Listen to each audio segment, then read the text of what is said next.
Hello, everyone, and welcome. Welcome to Peace in Action. Today, we complete the 11 days of global unity, and it's concluding with a focus on peace, my favorite topic, as we celebrate World Peace Day. I'm Teri Angel. I'm the Peace Campaign Coordinator for We the World, and I'm honored to be joined on this panel with some amazing people doing wonderful work in the world related to peace. Honoré de Balzac said, "It is easy to sit up and take notice. What is difficult is getting up and taking action." We're going to talk today about peace in action, and each of these panel members are taking action. We'll hear from each of them as we focus our discussion today on peace in action. I would like to invite you, each person listening in, to search your own heart. As you listen, ask what your level of commitment is to peace in your own life and peace in our world. I am so honored to present these ladies. We have Diane Tate, Nancy Merritt, Marbeth Dunn, Shannon Crossbear, and Karen Palmer. Welcome, ladies. I am so glad that you all are all here to join in on this discussion. I would like to start out with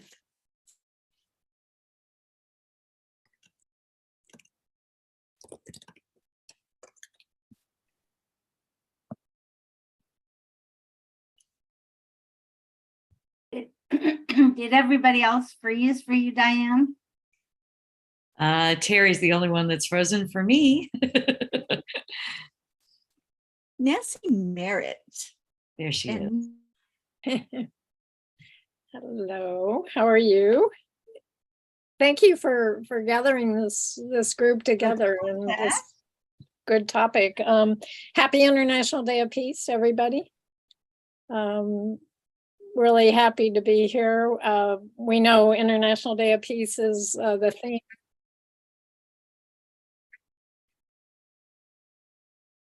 Okay. Yeah, so happy International Day of Peace. And we know that the theme this year is End Racism, Build Peace. And I think it's a really appropriate topic for where this country and this world are at today. We need to focus on both of those issues.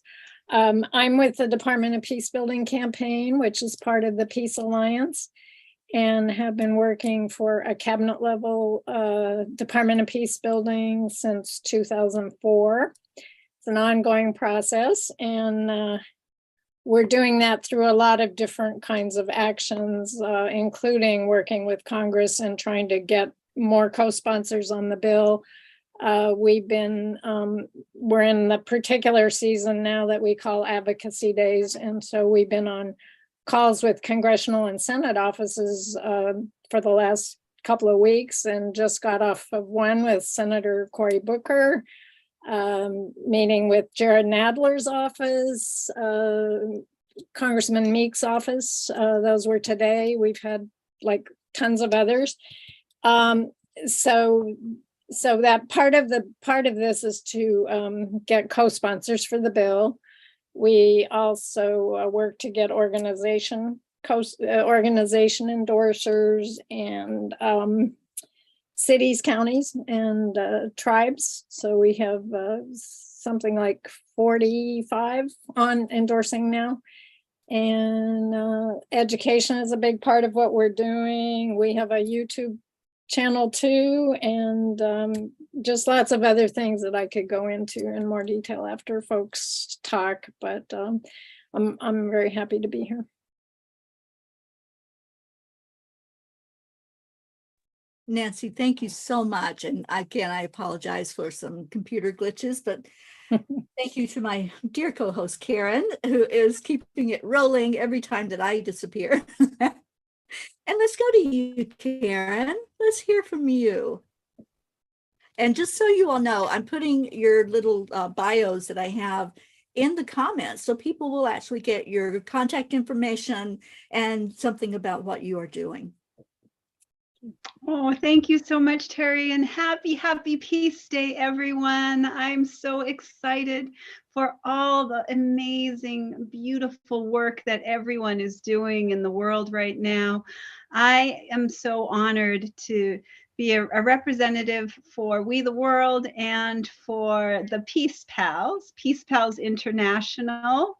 And Peace Pals International is an organization that fosters understanding and respect for the diversity and oneness of the human family and the natural world through its various creative activities.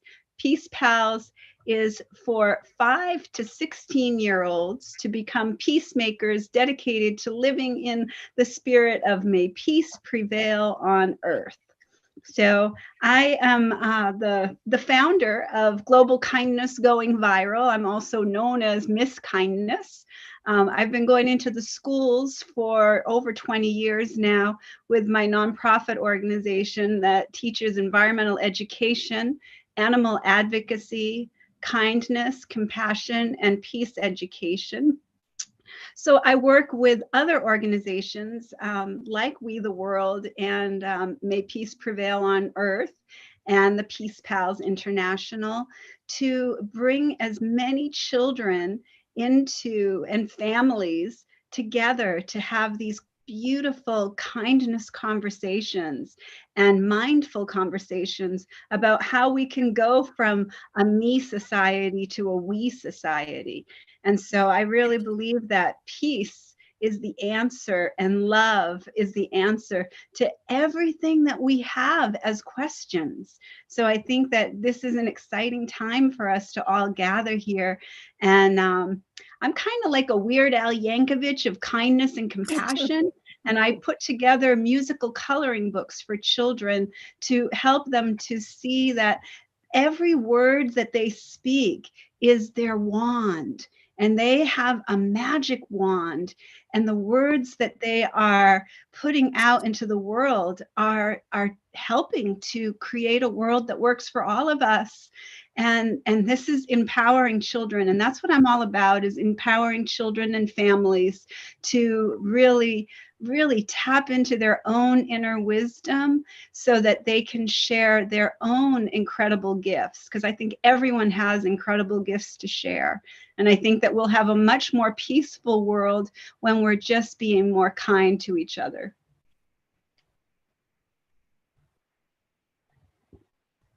Thank you so much, Karen. I've known and loved Karen for many years, and we've done many things together. And I know her heart is with the children. And when we can teach our children about peace, that is our future. So thank you. And thank you, ladies. Let's go. I want to hear from my Marbeth Dunn. Marbeth, so excited to have you here with us today.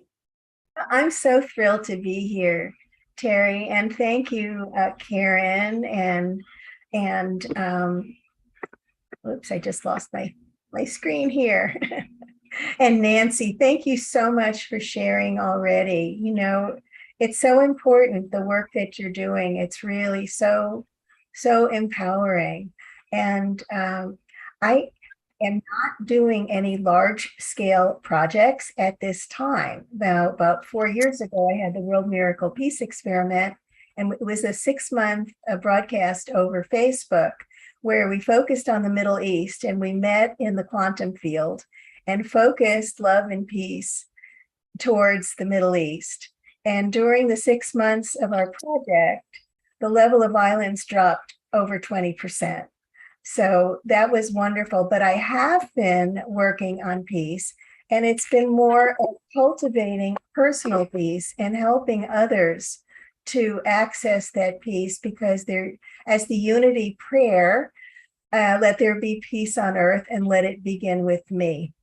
And this actually became so meaningful to me. I have worked for many years teaching A Course in Miracles, working on other aspects of helping people to become more and more peaceful.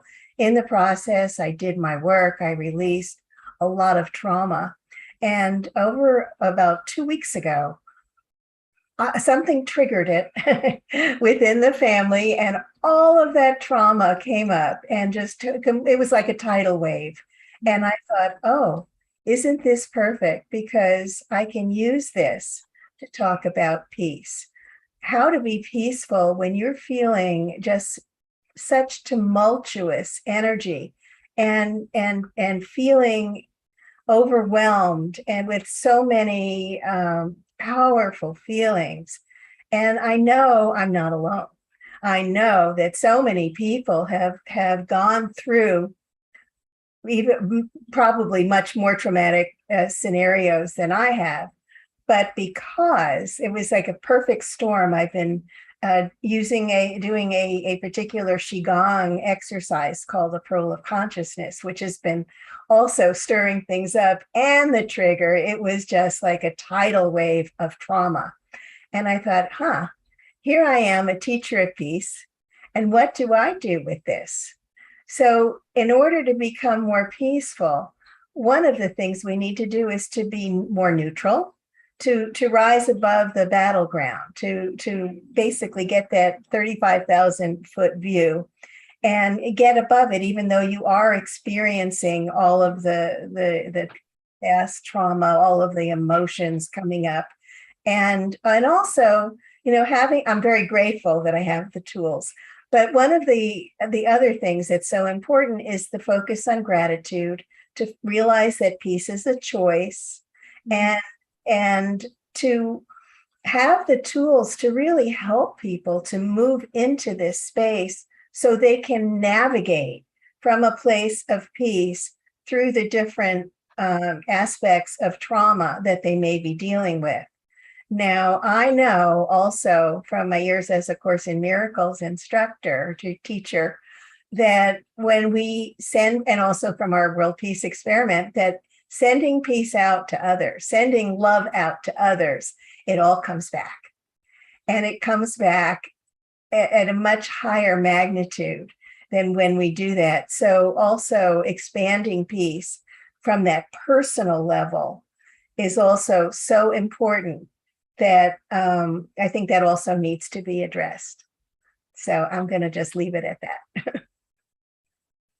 Oh, Marbeth, I was so hoping that you would talk about what you did, that peace experiment that you did, because I'm really happy to, because it was so profound. I woke up one morning and I received the message, you're going to do this peace broadcast over, well, I thought it was going to be on a private network, but the network crashed with the first broadcast. So I immediately went on Facebook. I'd never done a Facebook Live.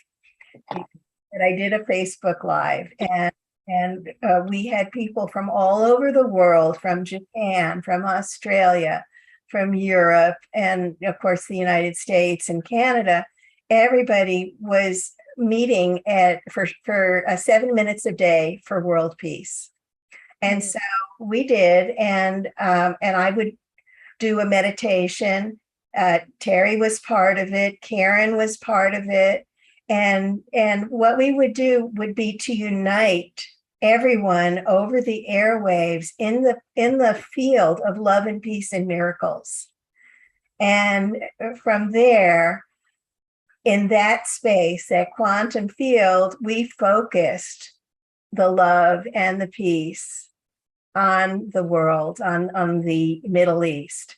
And we had independent statistics from the UCLED, and they never knew that we were looking at their statistics online.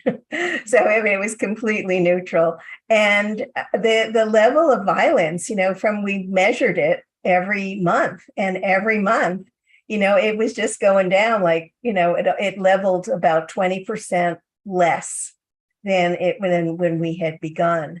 And it was just so very powerful. I didn't want to stop it, but I was guided to at that point. And just imagine if we did more of that. I know. Yes. I just think that that's something that I just would love to see expand out. Thank you. That together, that would be fun. Ooh, that would be vision. Thank you so much, Marbeth, for being here. What a delight you are to all of us. Diane Tate. Oh, Diane, I'm just so excited to talk. Is it Deanne or Diane? It's Deanne. Thank you for asking. Deanne, thank you. I always want to know how the pronunciation is, so thank you. Absolutely. And I would just love to hear more about the Peace Alliance and what you can bring to us, and share about yourself, please. I'm putting this all in the comments of what your organizations are and what you are doing in your organizations. Wonderful. Thank you. Well, thank you all. It was lovely to meet all of you.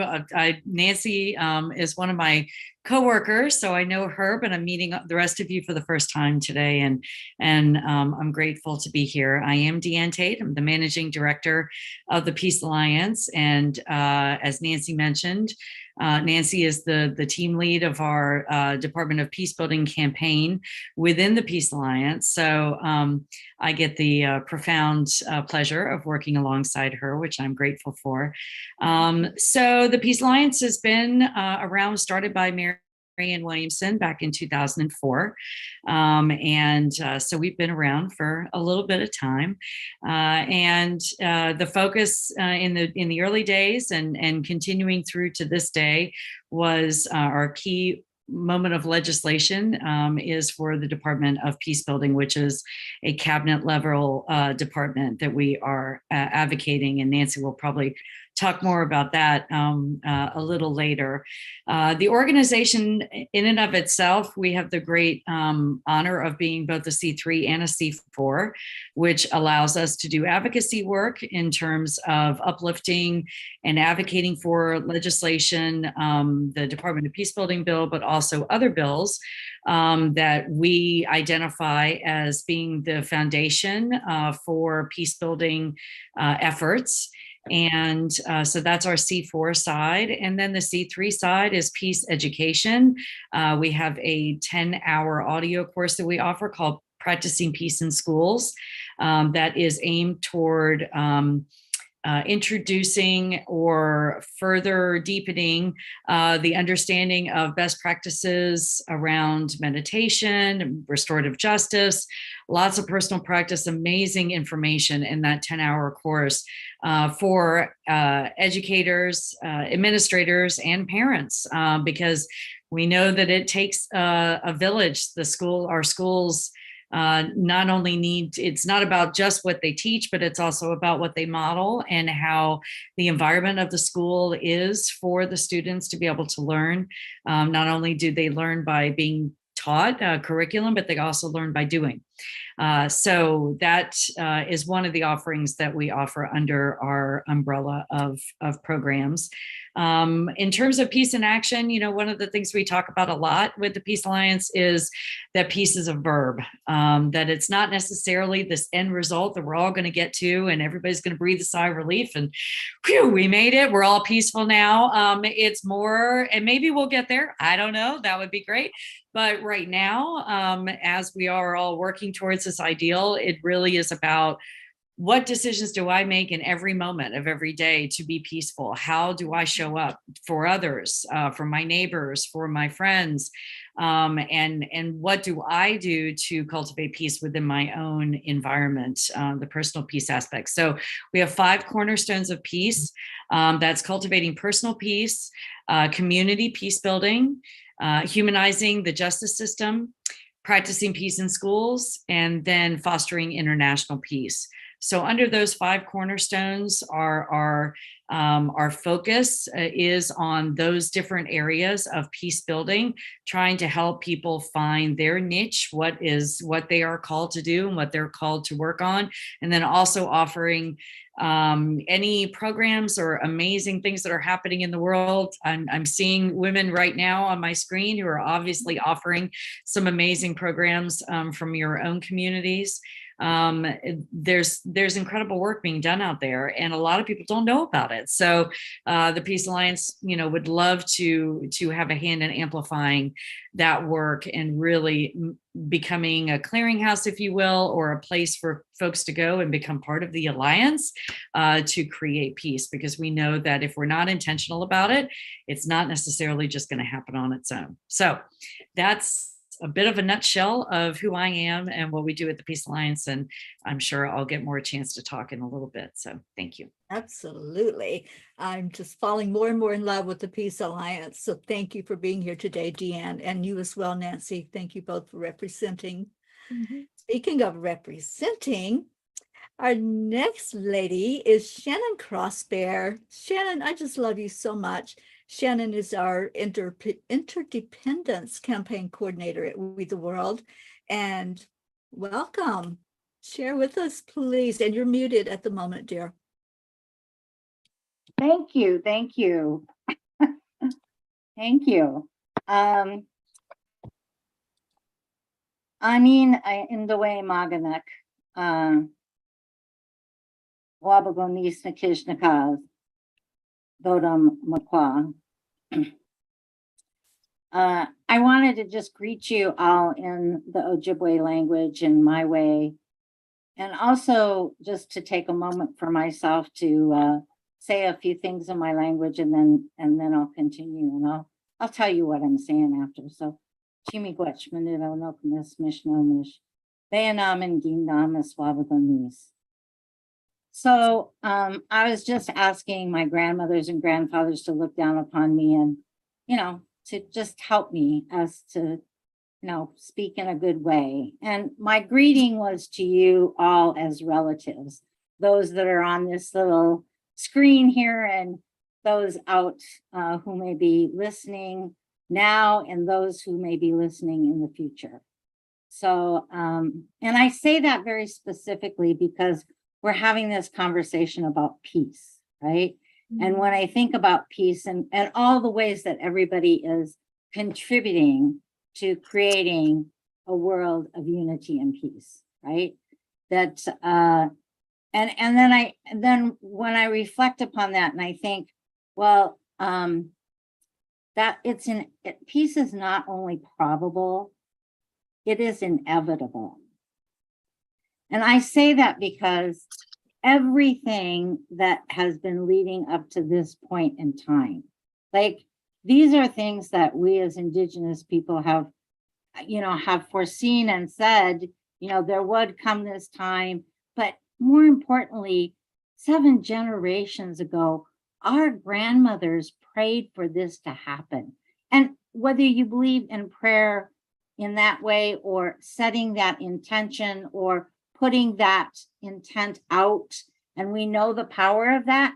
Mary Beth just spoke about what that, Teri spoke about that. We've all recognized how important that is. And now at this time when we have this ability to connect in a different way than we might have imagined in the past, right, is allowing us to really do that. And Nancy, when you talked about kind of the theme of peace and racism, right? And thinking about deeply about what that means if we're really shifting the way that we do things. I come from a community that has basically been ignored, invisible, and yet it's the very foundation of this particular North American. And we know the history of that, right? And yet we still don't speak of it. And I tell people like you see some of my relatives behind me in this picture, but I have, kids and grandkids and now a great grandchild on the way. And, when I look, but 2 of my sons are carpenters, and they always tell me, if you have a bad foundation, your building's going to go. And there's only 2 ways to take care of a bad foundation. One is to tear it down, start over. The other is to lift that building up and do the repairs necessary to fix the foundation, right? And so we have all this foundational work that we're doing, and we're doing it right now. And it gets done by the things that, that each of you are doing and contributing. Like, so we're all peace builders, right? And look at this. I mean, we just And we know that we're just 6, right? We're just 6 on this screen right now, but all of the, whether you look at the peace poles that exist, right? And thinking about those connections that are connecting peace pole to peace pole to peace pole throughout internationally, right? Thousands now upon thousands of peace poles, and the places where those peace poles are. I was honored to be involved in the peace pole planting that was in South Dakota at Crazy Horse, right?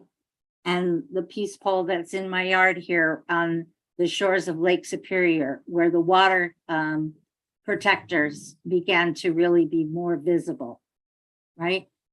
And who have been here for ages upon ages. So all of those things.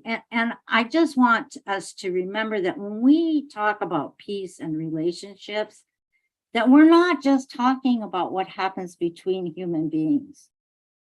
Until we recognize that we have an opportunity to build peace with the earth and with all our relations, be they human or non-human, that support life, then that's when we can really, we know we are taking a step, because how we treat our world is how we treat each other.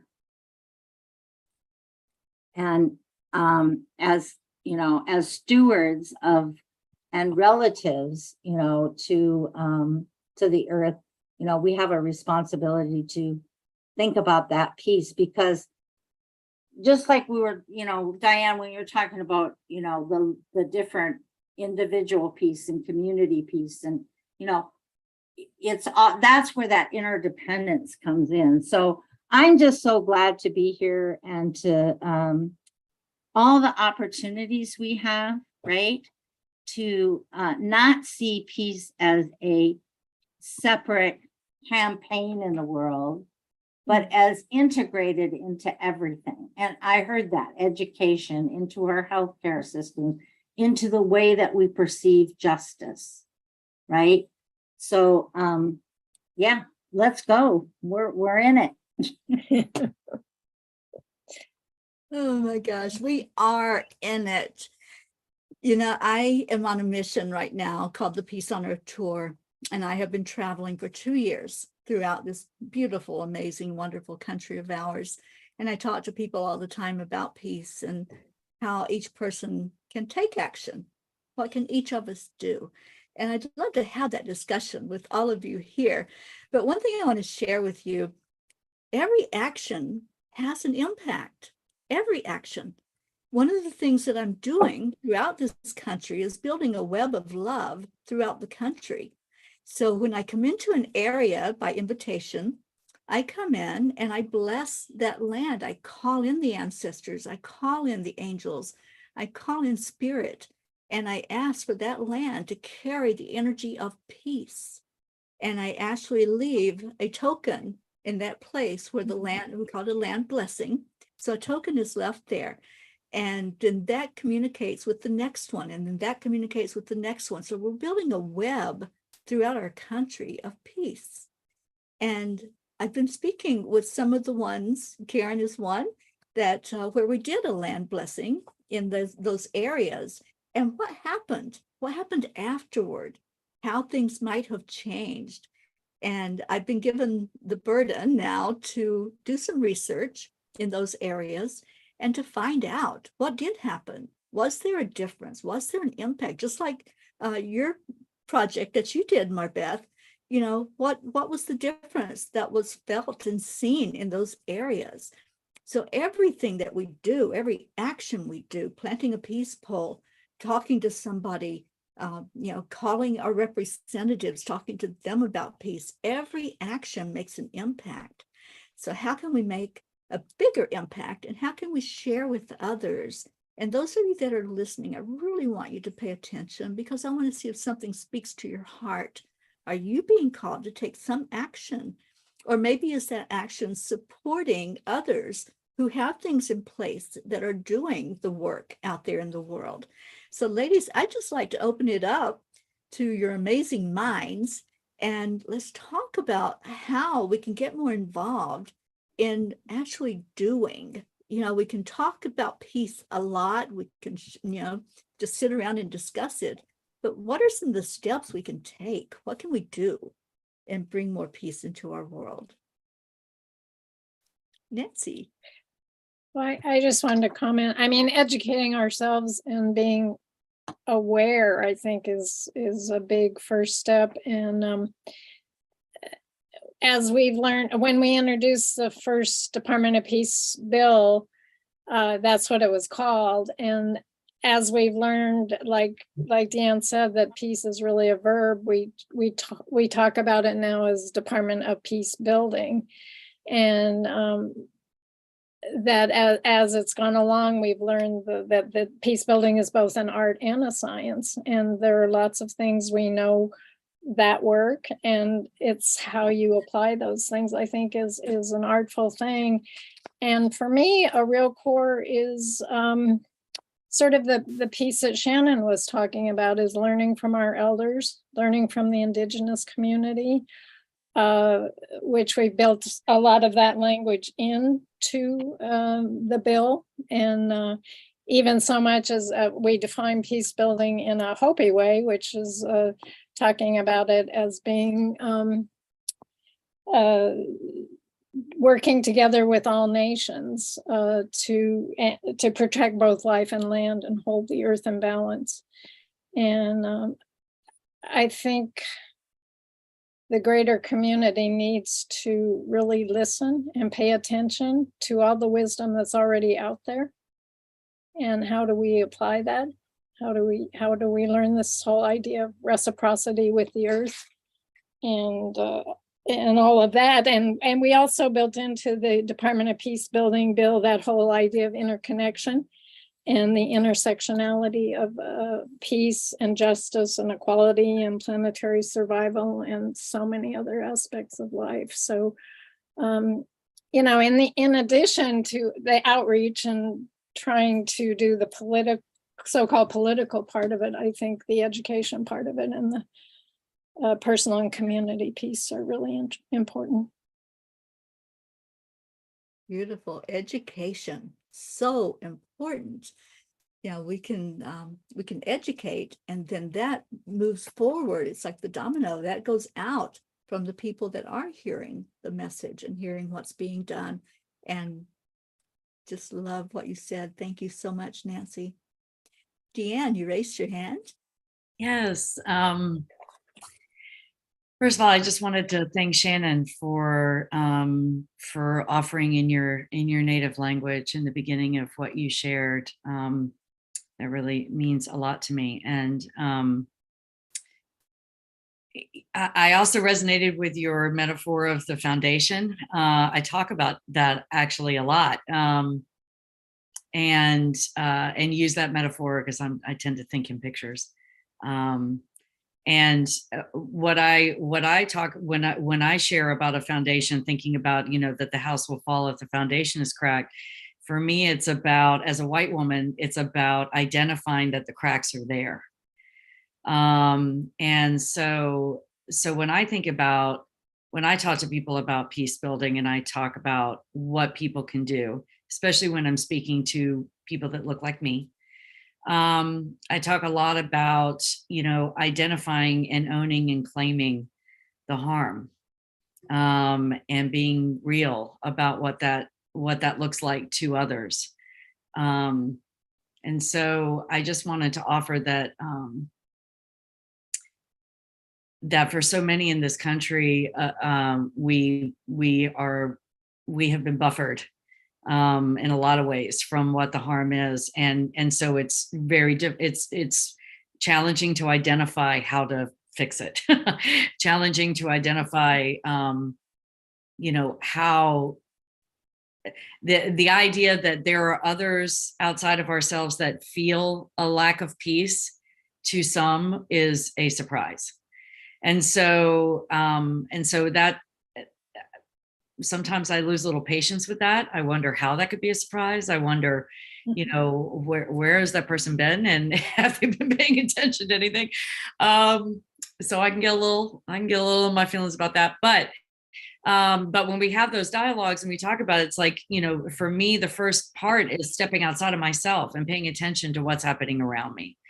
The idea that peace doesn't necessarily look the same for someone who doesn't look like me, for someone who might be Black or brown or indigenous, or, you know, comes from a different culture but lives in this country. What could, you know, if I ask them, what does peace look like to you? My guess is that their description of what that might look like is different than what my own is.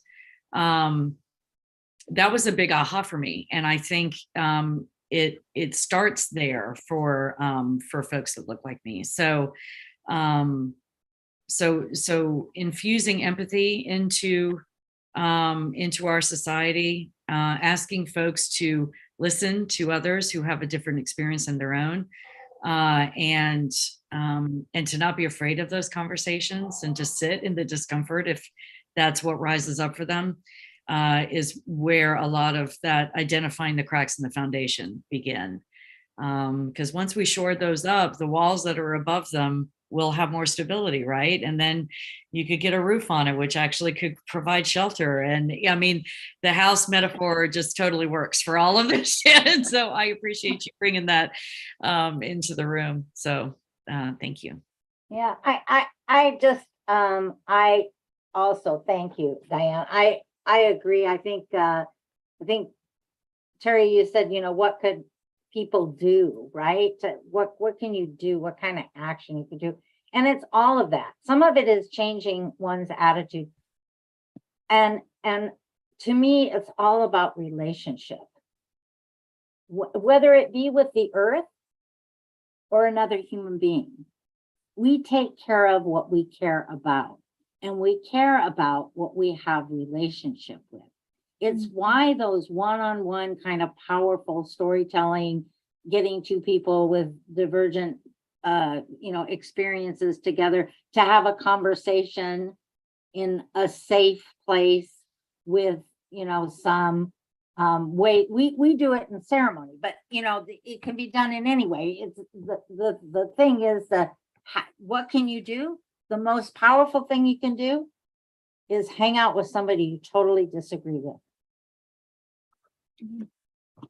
Hang out with somebody who doesn't have a clue what you're talking about, and you don't have a clue what they're talking about. Hang out with somebody who has such a different life experience than you, right? And when you come to that common denominator of humanness, it doesn't mean that, for me, like, great question, how do you define peace? And for me, it doesn't mean an absence of conflict.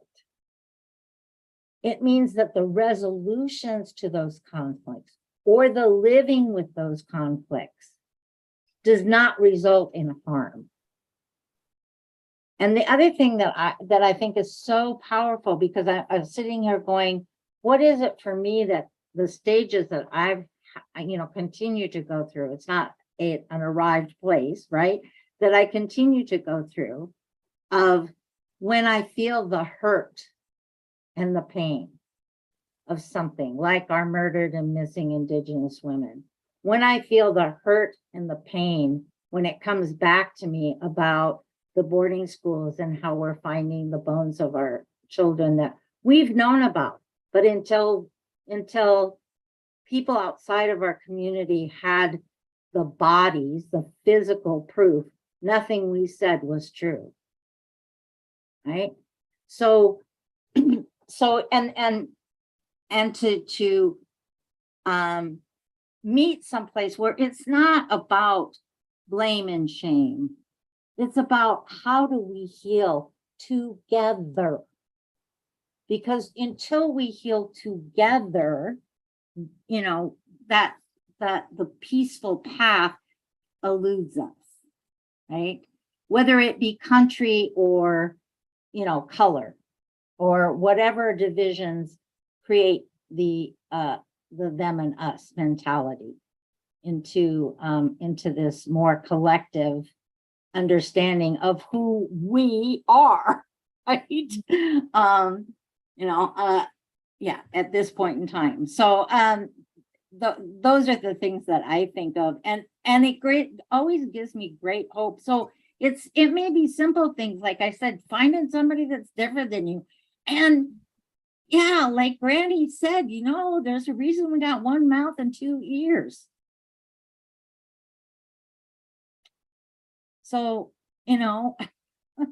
there's that. And yeah, so I'm just glad that I see everybody doing. I participated in another project that I'll tell you a story about how I had to kind of jump into a situation like that. I was asked to attend this writers group, and I went, oh, okay. But I was asked by somebody I really, really admire their writing and their philosophy and the work that they've done in the world. And that is Palmer Parker. And I said, yes, or Parker Palmer. I said, yes, I would love to do that. Thank you.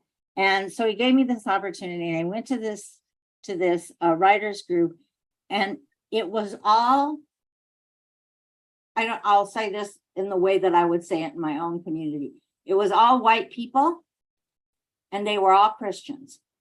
And it was a Christian activity. It was a Christian writers course, and which was not my comfort level, just to let you know. And so I went, and I listened, and I, found things that I thought were helpful. And then the individual who was sponsoring the writing course invited me to participate in a project that they were doing, which is on healing the divides.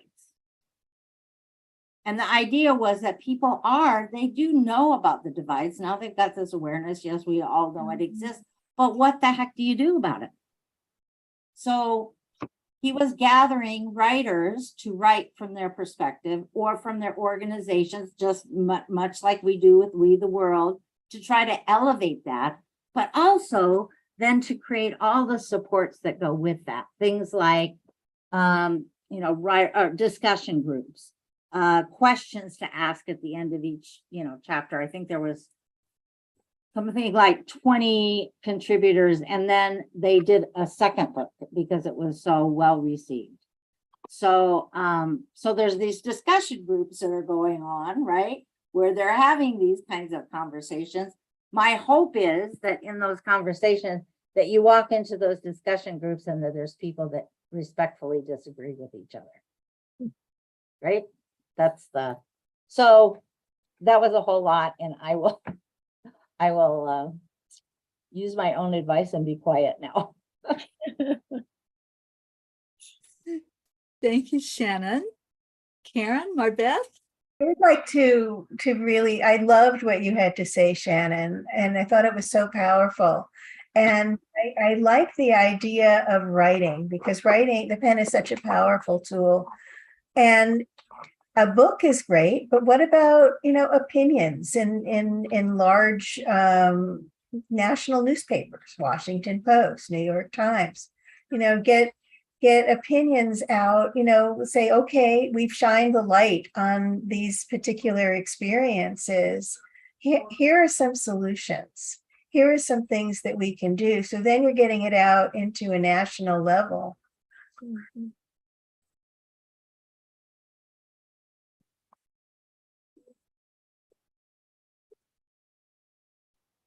I totally agree with that, Marbeth. The pen is a powerful instrument.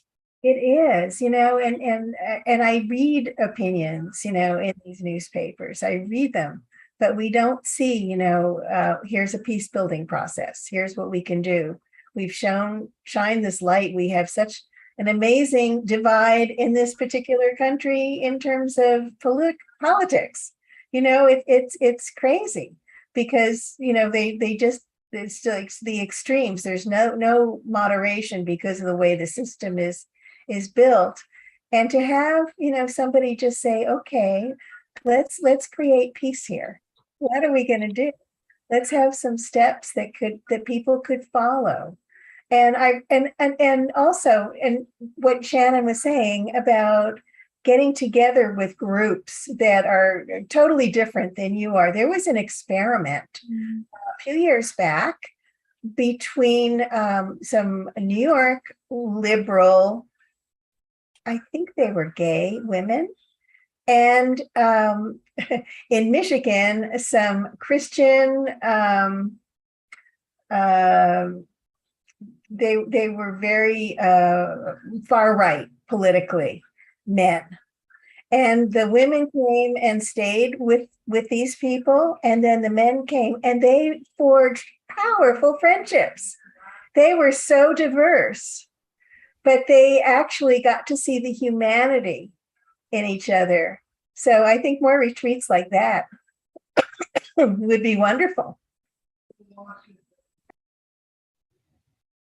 Great idea. I love this. I love all of this, and thank you all. And I can't wait to hear what our Karen Palmer has to say. Karen, I'm going inward. okay.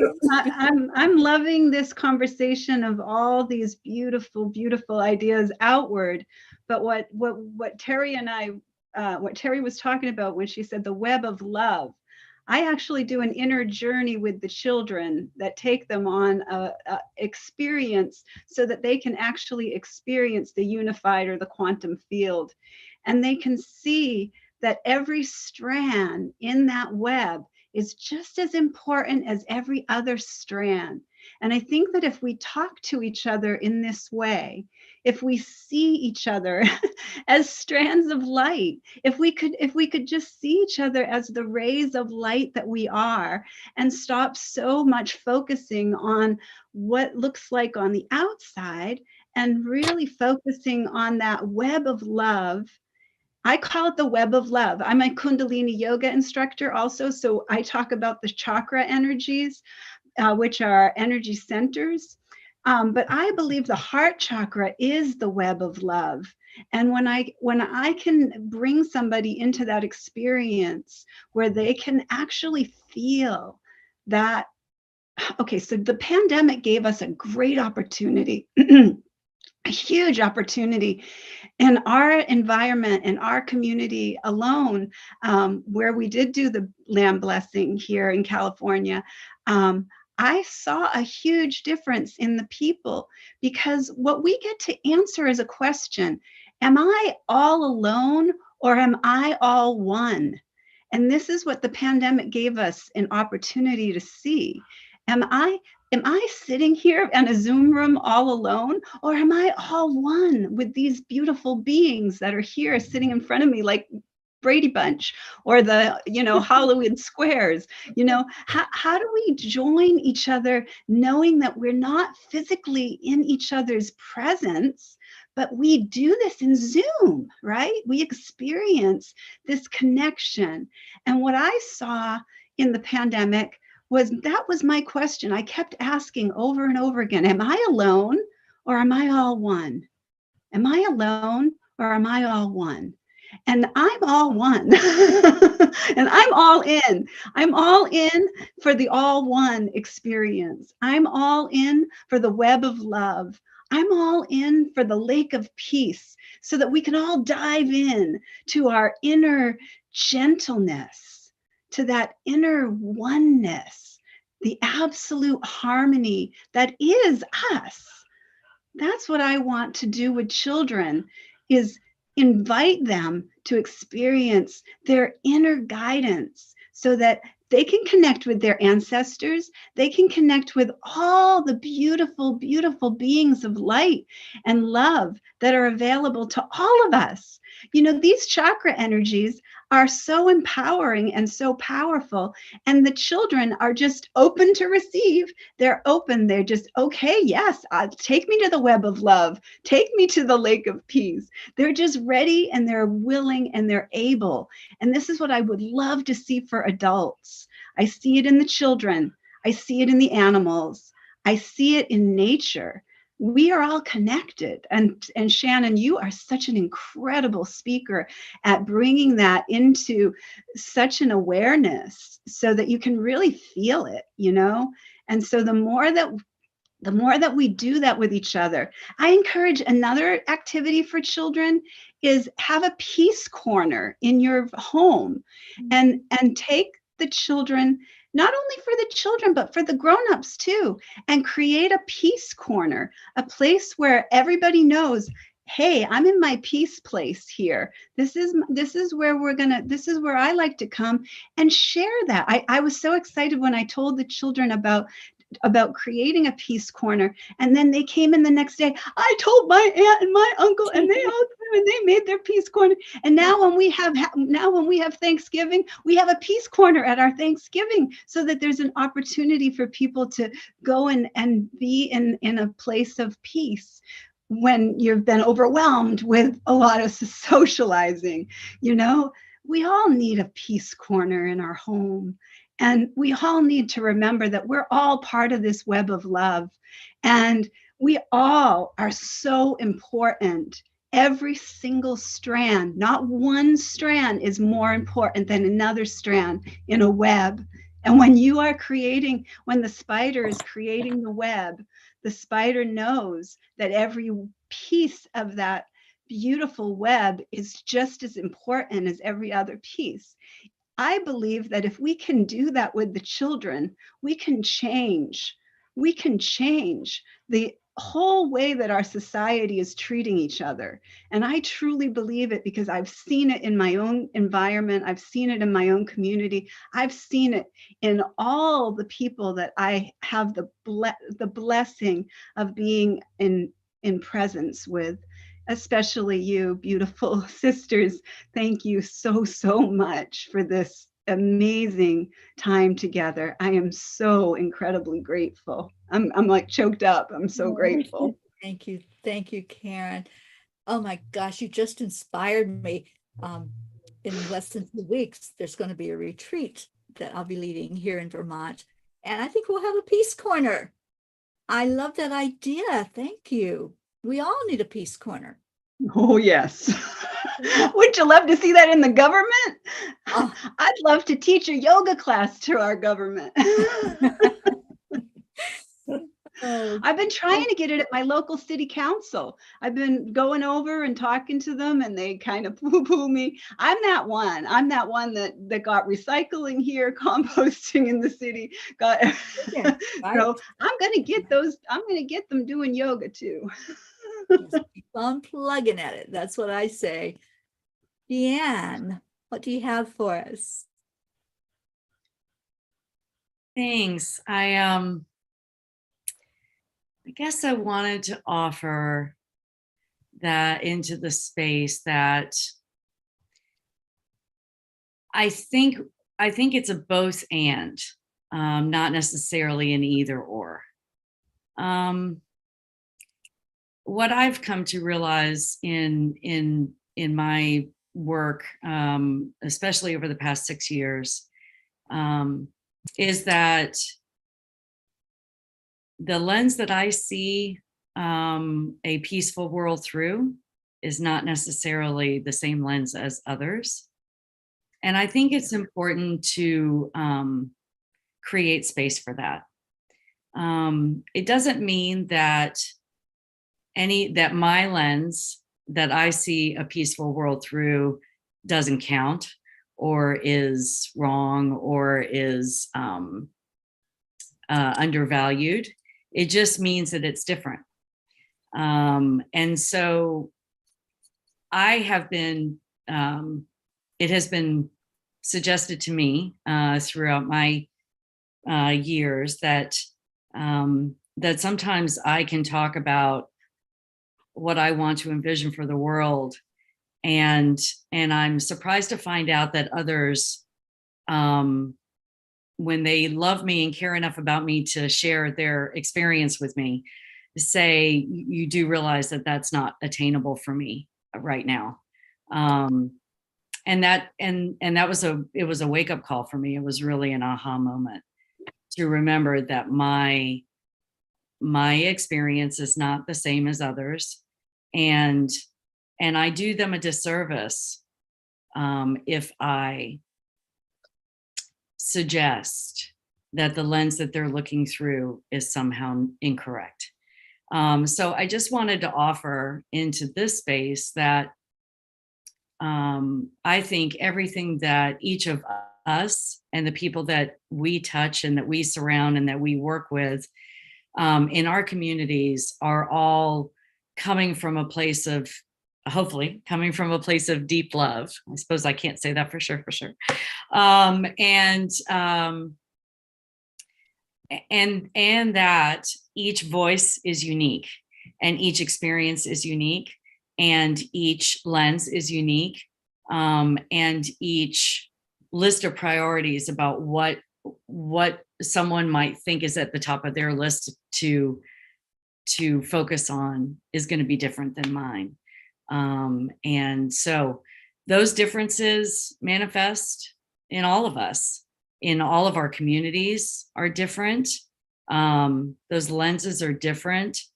And I think we run the risk, or at least it's been expressed to me, that I have erased others and their experience by not being willing to see the reality that others experience and the reality that others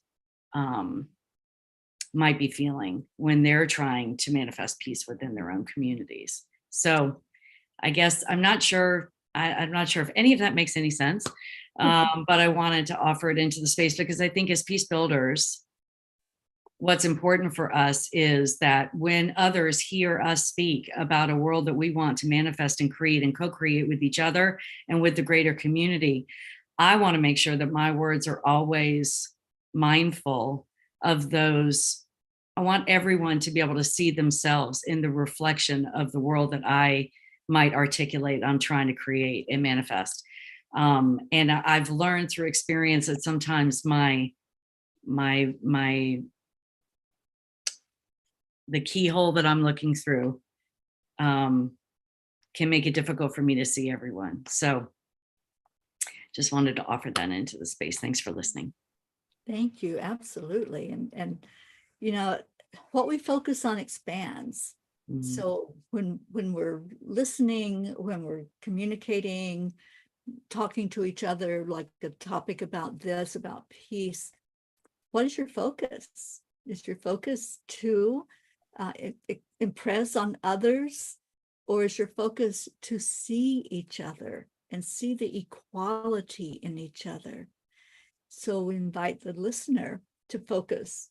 What is your focus? And is your focus on being in a more peaceful world? There are people that don't want peace in the world, and that's not a judgment, that's just a fact. So just look at where your focus is, look at where your heart is telling you. And I know we're out of time, but I would just like to hear one parting comment from each of you, just a comment to our listeners, and just share something from your heart along the lines of peace. So who would like to begin? I will. Go ahead.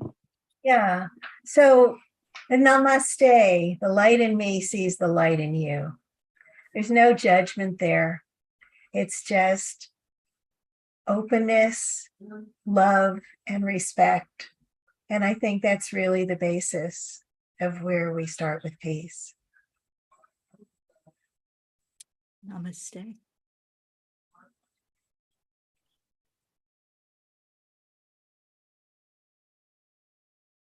Just say, may all be gentle, and may all be blessed with gentleness and joy, and may all feel the love and the light that they truly are.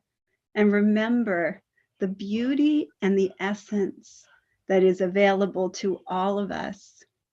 And shine your light and just really, really trust that kindness is the answer. And always choose to be kind. And if you're just always choosing to be kind, we're going to see peace. Thank you.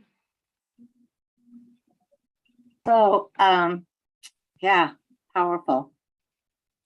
I was thinking about as a water protector and knowing that water is the source of life, and it's also considered our first medicine, be it as we drink it or as we shed a tear, right? It's our first medicine.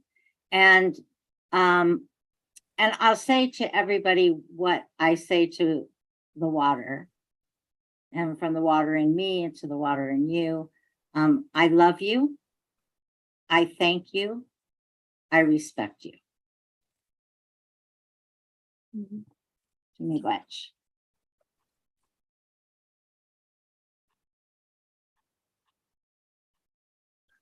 I could say, for me, and probably all of us are working for the generations to come. I mean, we're working to make this a more peaceful world for ourselves, but really for the generations to come. And I've been working with students in San Diego, and our whole focus has been to hear them and encourage them and empower them to be the world we want. We have to do it ourselves, but we have to be there for our children.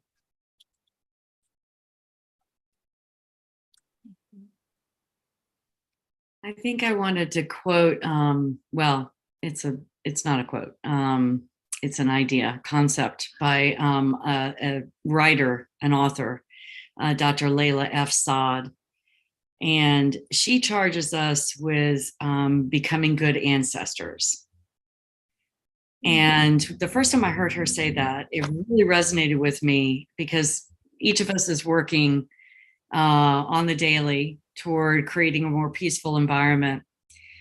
And she asks us to go even further than that. The idea that when my descendants are thinking about me, will they think of me as a good ancestor? And so, not to say that I don't do the work while I'm here and try to affect as much change as I can while I'm here, but that the ultimate goal, if I think of it in terms of being a good ancestor versus, the right now, that just expanded my heart when I first heard it. And I just wanted to offer it here. Thank you very much. Thank you so much.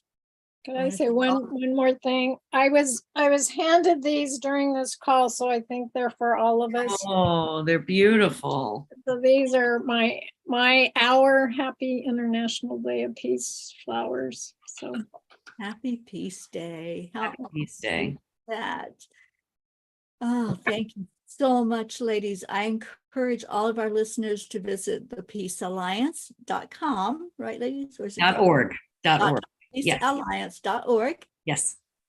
marbethdunn.com and we.net.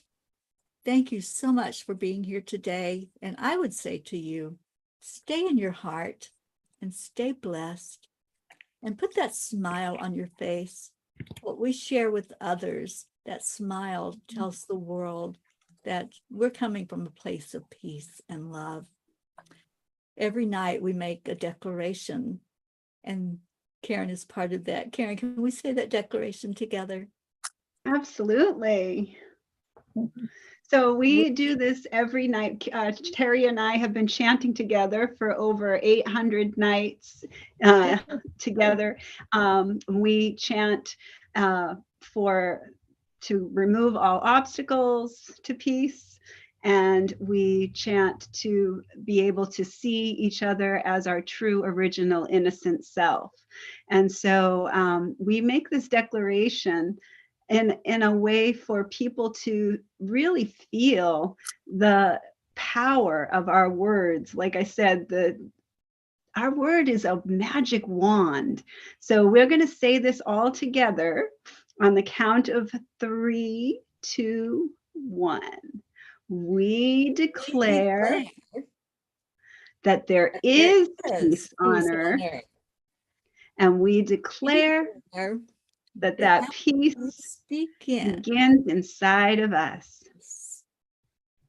And I'll just invite you guys to say it all with us now together. Yes.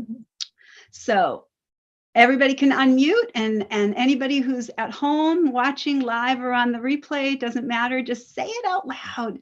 Feel it in your heart. Feel it real. And say, we declare that there is peace on earth. And we declare that that peace begins inside of us. And namaste, y'all. Namaste, y'all. We love you. Bye, everyone. Thank you so much. Thank you. Thank you. Thank you for you. Teri